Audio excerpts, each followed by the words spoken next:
us for this interview with the national leader Domingo Garcia. He's LULAC's national president. His life is that of a self-made success and public service spanning decades of hard work and sacrifice, a son born of Mexican immigrants who earned his way to the State House of Texas as an elected lawmaker. The depth and breadth of his life have enabled him to also serve as an editorial columnist and broadcast commentator, as well as a highly successful trial lawyer for 30 years. Interviewing him, we have Kirk Whistler. He is the president of Western Publication Research, whose programs include Latino 24/7 Media Group and WPR Books. He is also the co-founder of Empowering Latino Futures, which is the nonprofit organization that puts together community education and outdoor programs, including this Latino Book and Family Festival. Welcome everyone to this interview session.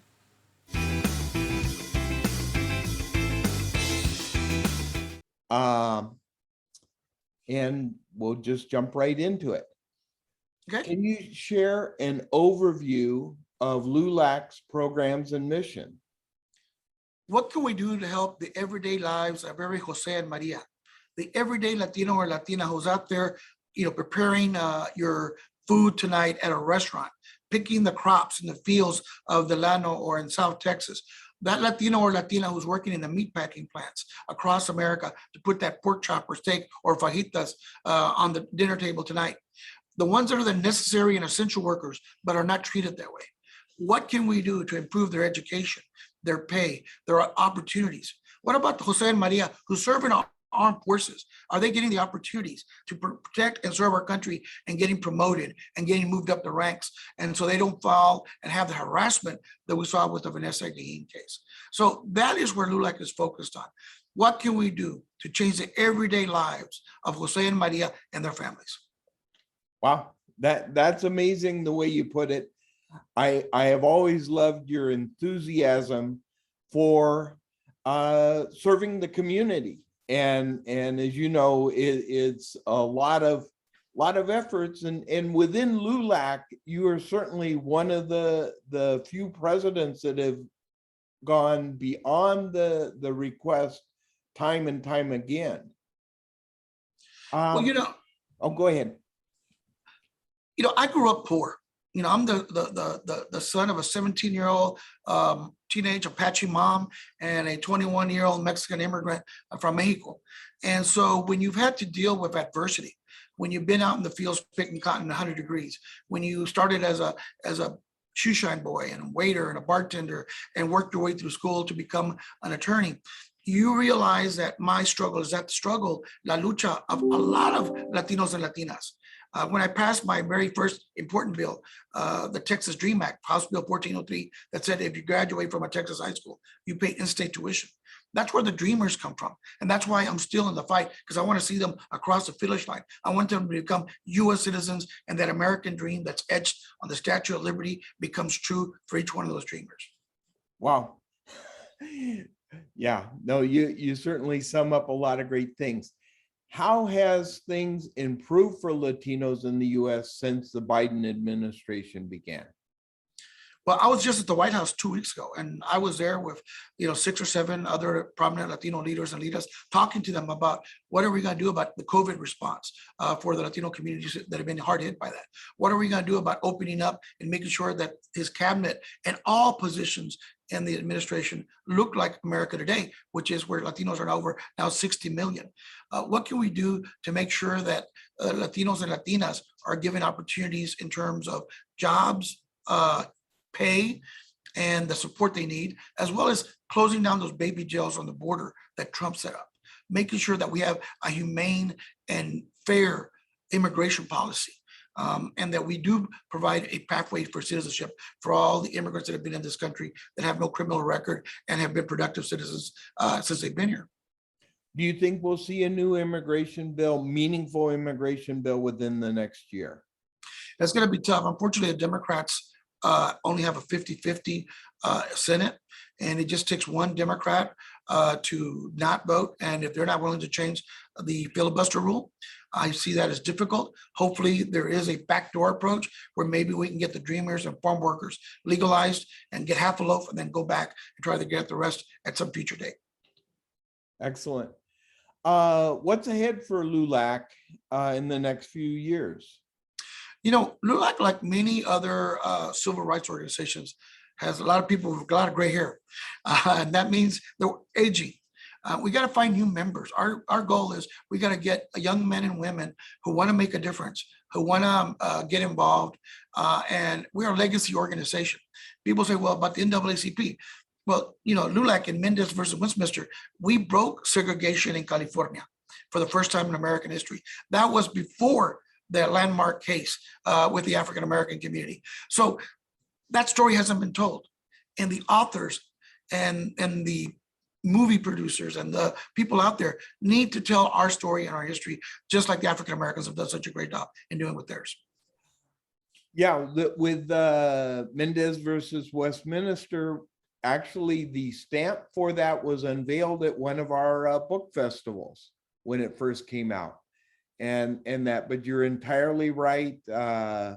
One of my compadres, Ignacio Gomez, is doing a statue commemorating that right now for the city of Westminster. So it's stories that have yet to be told.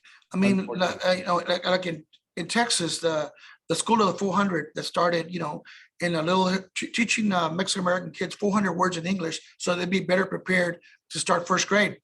That Lady Bird Johnson saw that, and that's how Head Start got started.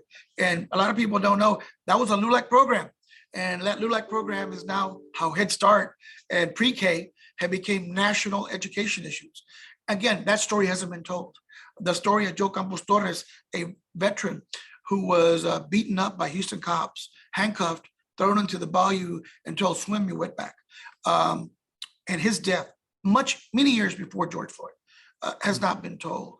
Or Santos Rodriguez, 13-year-old Mexican-American boy in Dallas, Texas, who was handcuffed in a cop playing Russian roulette, blew his brains out.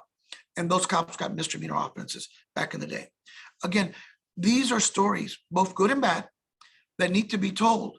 And it has to be written on paper, and it has to be put on print, and it has to be put on film so that that legacy and those heroes can be honored.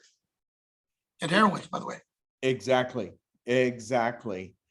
What is the one thing about LULAC that maybe the average person doesn't know with your programs or something along those lines? That we're a grassroots volunteer organization. Nobody gets, I'm a volunteer. Every LULAC council member is a volunteer.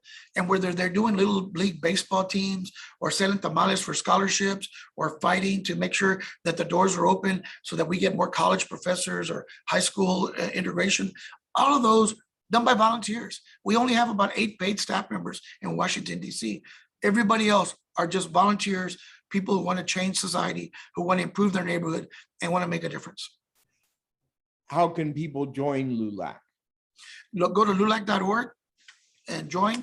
We have a nominal fee of $20, which goes to pay for our overhead, and that makes a difference. Or you can create a LULAC council in your city or neighborhood. What we've seen is LULAC is now in 48 states and Puerto Rico, and we are continuing to grow. But it's not as fast as I'd like to. I'd like to have us, especially in this age of internet and social media, to really expand our footprint. How many chapters do you have? We have about 140,000 members spread out throughout the United States and Puerto Rico, with Texas and Puerto Rico and California and Nuevo Mexico having the largest numbers. Mm-hmm. Excellent. Do you have any chapters in Mexico, it would seem? Yes, we do. In Sonora, we just got 140 new members out of Sonora, Mexico, that have become associate members of LULAC. What are your thoughts about the term BIPOC? And are you aware when CBS National News stated that BIPOC people are using the term to acknowledge that not all people of color face equal levels of injustice? They say BIPOC is significant in recognizing that Black and Indigenous people are severely impacted by systemic racial injustices. What do you think about that term? Look, I think everybody's historical legacies are difficult. I remember as a 10-year-old boy, I was the first one in my family to go to school. My dad didn't read or write. He was illiterate. My mom neither. And we went to a restaurant, it was a gas station. We were driving from Midland, Texas to Del Rio, and we pulled over in Ozona, Texas. And my dad asked for a couple of burgers for me and the family. And then the store owner told him to look at a sign, and I had to translate that sign. And that sign said, no Mexicans, no niggers, no dogs allowed. Okay. And as a 10-year-old, I had to translate that for my dad. So to me, I saw no differences in the discrimination that I faced for driving while brown, which I've been stopped for many times, as well as driving while black. So while each individual group has suffered, whether it's the genocide of Native Americans or the slavery of African Americans, or the conquest and the second-class citizenship of Mexican Americans, I think we need to respect each group's histories and what they fought and how we continue to be in the battle. I'm going to be on Saturday, this Saturday, marching with Martin Luther King III and Al Sharpton on the anniversary of the Voting Rights Act. Voting rights impacts everybody. And in fact, in Texas, the people who got rid of the poll tax, the people that got the voting rights to include Texas in the Southwest were Mexican Americans and LULAC. It wasn't the African American community. Again, our struggles. Mm-hmm. Would you be willing to consider joining a national coalition of Latino, Asian American, Black, and Native American organizations to come up with a truly encompassing term? Sure. I mean, look, the fact of the matter is, they always says America was a melting pot. Well, that was always a lie. America is more like a salsa. Hay un poquito de todo. Hay tomate, chile, cebolla. It's a lot of people, and that's the salsa that makes America really as viable. The first multiracial democracy that's been successful in the history of the world, okay? And if we can do that, then I think working together with all the different entities that make up that American population, African Americans, Latinos, as the Asians, Southeast Asians, Indians are much different from Chinos and Filipinos and so on. So that's where I say we can do that, yes. And I know that that universal term has certainly worked well within the gay and lesbian community. And the term minority is certainly outdated by decades, probably 3 decades outdated. And why they still use it appalls me. But it's a situation where we need a universal term.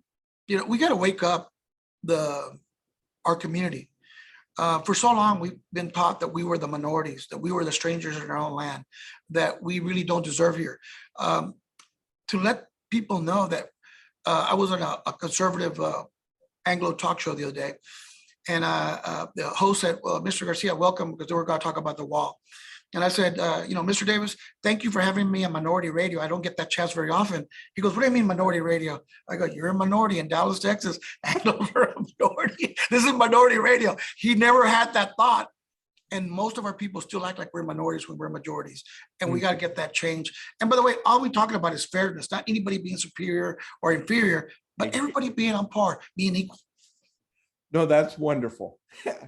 And that's what it's all about. If everybody has that same chance for opportunities, the whole world is going to be different. And that. And the sooner we get away from, oh, I put you down and I'm higher, that's never worked. No. Again, America started out as an imperfect country. Only white men who own property were allowed to vote. And we've come from that to allowing Blacks, women, and Latinos to be able to vote. But we're still fighting voter suppression today with ID as requirements and requirements for literacy tests, things like that. The struggle continues. And I know that we're on the right side of history, because it's just about fairness and equality, and that when we pledge allegiance to the flag of the United States of America and we say we have liberty and justice for all is going to be inclusive and going to be a reality. Any other insights for our listeners? No, I just get involved, make a difference, run for school board, write a book, become the first astronaut, Latina or Latina to go to Mars, or the one to go to the White House and paint it brown. Well, and certainly join LULAC. That $20 investment is certainly going to pay off in a variety of ways for somebody's themselves as well as for their kids. Yeah, I mean, we've been around, like I said, since 1929, and we're almost going to go to our 100-year anniversary. And hopefully, we're going to continue to give those opportunities to every Jose and Maria that seeks them and that wants to be an integral part of the mosaic that is America. Mm-hmm. Excellent, excellent. Domingo, what type of membership does LULAC have? You know, LULAC is very unique. We have a large group of our members that tend to be professors at universities and colleges across the university, teachers that are teaching at elementary school and high school. Our past state president of Texas was a high school teacher. Dr. Cynthia Roscoe in New Mexico and Dr. Angela Venezuela have been working on rebutting the critical race theory attempts to take Latino and African American studies out of textbooks. And therefore, we are really strong with having those type of highly skilled, very professional elements in LULAC. We also have a lot of veterans. You know, there's a veteran in Santa Ana, California. He joined in 1946. He's still kicking. He was in the baton and he's still a LULAC member. And then we have veterans who just got here from Iraq and Afghanistan that are part of LULAC.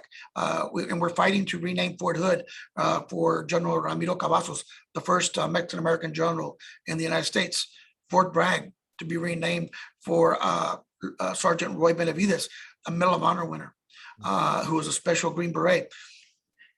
And these veterans come in and they tell us their stories. We have deported veterans. I went to Tijuana, Mexico last year for Veterans Day at the bunker where I met with 150 deported Mexican-American, primarily veterans who, come back, have PTSD. They self-medicate with marijuana, drugs, alcohol. They get arrested, then they get deported, even though they serve their country. And we talked to President Biden about getting an executive order to return them back home. Those are issues that other organizations don't think about, fight about, but we do. Perfect. Thank you very much, Domingo. Thank you. All right, have a good one, man. All right. Thanks a lot. Thank you, everybody, for staying during this session. Remember to follow us on Facebook at Latino Book and Family Festivals. And also, if you would like to visit past presentations, and you can just go to lbff.us, and we're also accepting donations to be able to continue providing these type of presentations as well as live author sessions. Thanks, everyone.